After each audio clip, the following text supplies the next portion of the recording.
السلام عليكم ورحمة الله وبركاته. أنا هالة ودي قناتي اسمها هلول.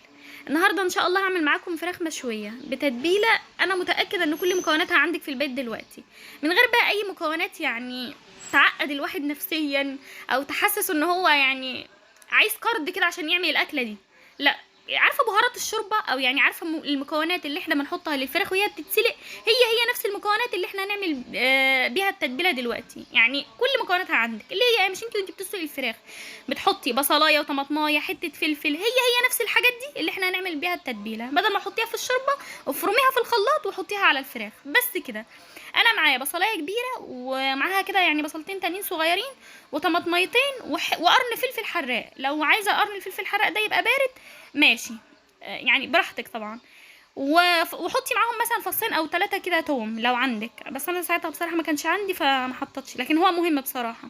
بس كده، بصل وطماطم وفلفل وتوم، بس هي دي التتبيله. وطبعا بقى هنزود لها دلوقتي شويه بهارات.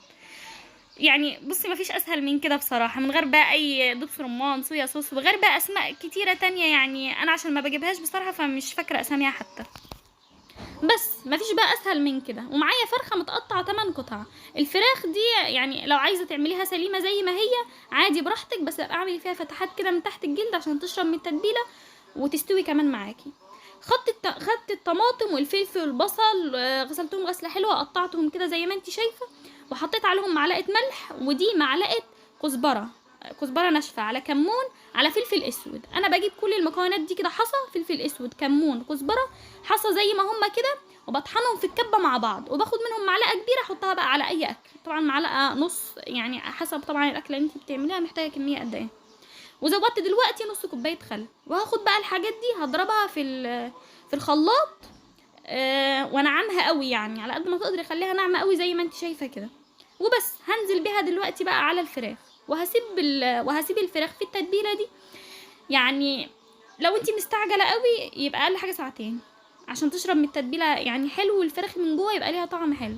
لو انت بقى مش مستعجله يبقى احسن حاجه طبعا ان انت تعمليها من بالليل وتصحي تاني يوم الصبح تحطيها في الفرن، ده افضل حل ليها، يعني علشان في الاخر تاخدي طعم حلو والفراخ تبقى شربت يعني حلو من طعم التتبيله، تحسي كده بالتتبيله في لحم الفراخ. بس كده خلاص، يعني بعد ما المفروض ان هو عدى عليها يعني زي ما بقولك، لو انتي مستعجله ساعتين او يوم بقى لو انتي فاضيه يعني مش مستعجله عليها ولا حاجه. جبت صينيه واحط فيها الفراخ وهدخلها الفرن. وانا بحط الفراخ يعني شوفي الجلد اللي انا يعني بس بحاول ان انا اسوي كده الجلد بايديا علشان في الاخر يعني الجلد ياخد لون احمر كده من الشوايه يبقى شكله حلو، ما تبقاش يعني شكلها مبهدل كده في الاخر ولا حاجه.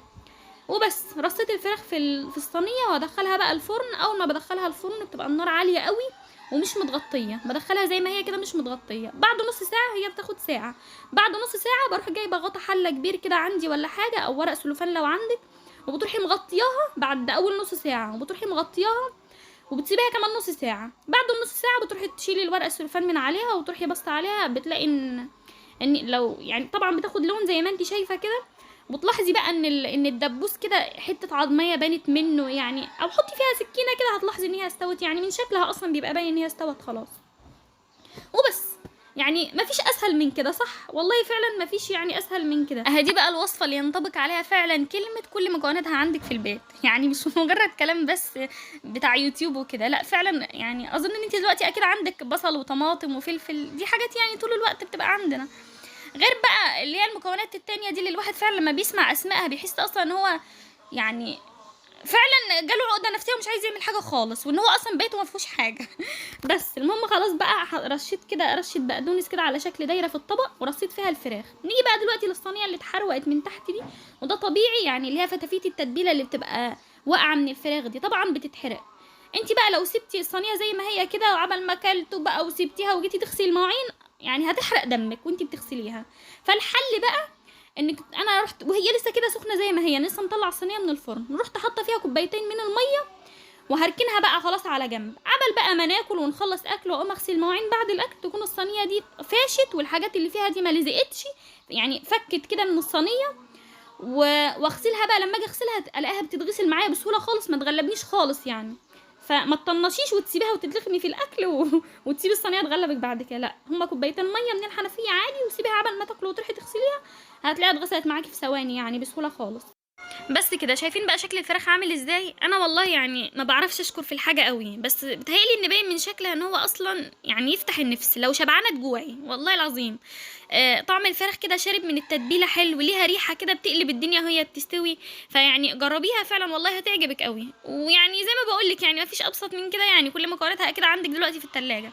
قومي بقى اعمليها بس ما تعمليهاش دلوقتي اعمليها لما الفراخ ترخص، عشان الفراخ دلوقتي ب 56 جنيه.